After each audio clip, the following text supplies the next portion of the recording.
In this video, I'm going to show you to turn off specific plugins on specific pages on your website.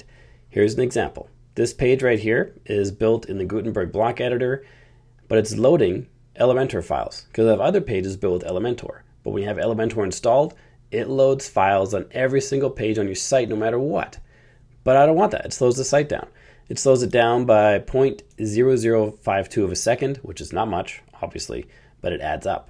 Because if there's a bunch of plugins here, like if we scroll down, there is no form on this page, yet we're loading code from Shore Forms and WP Forms Lite, slowing down our site, the specific page, needlessly.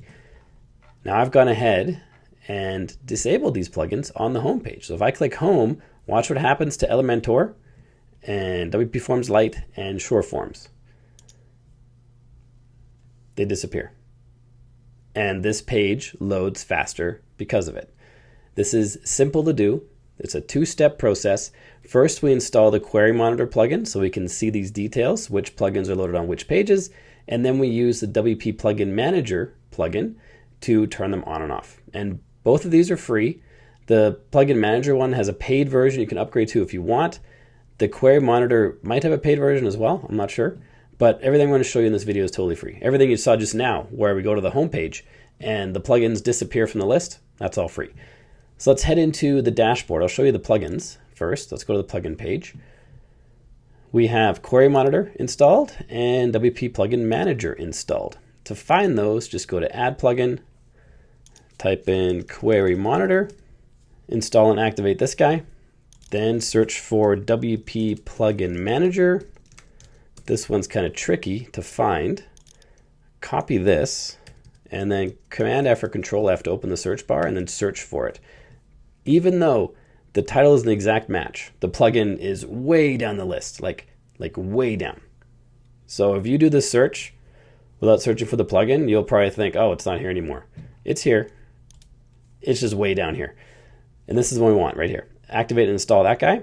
And even though this has low numbers of installs, I've known this developer for quite a long time, and they do great work as far as I've had experience with them. And they have lots of plugins and themes, so I'm okay installing it, even though it's a low or infrequently used plugin.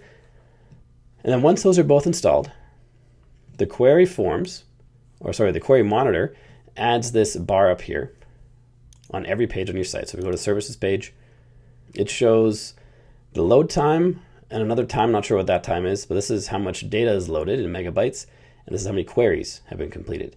To see the query list, tap on Database Queries, or click on it, and then open Database Queries here, if that's not open already, and then Queries by Component, then it shows the plugins and their queries.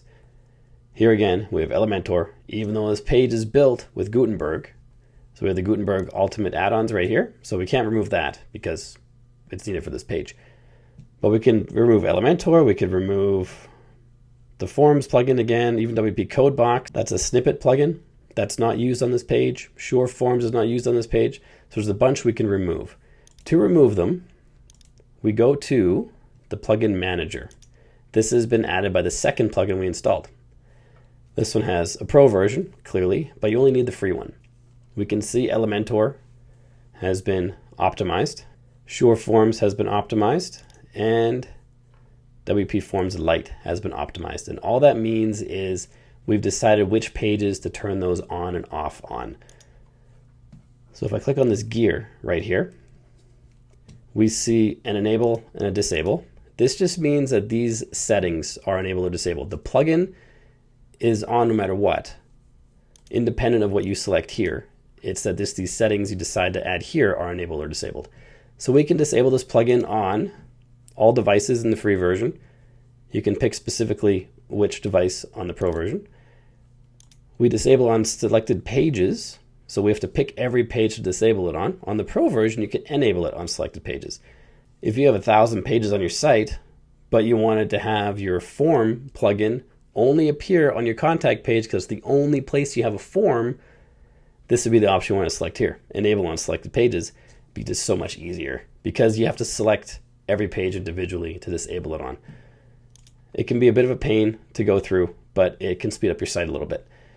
For the page type, we can choose posts and pages and posts. We have more options for the Pro, and down here is where we select the pages.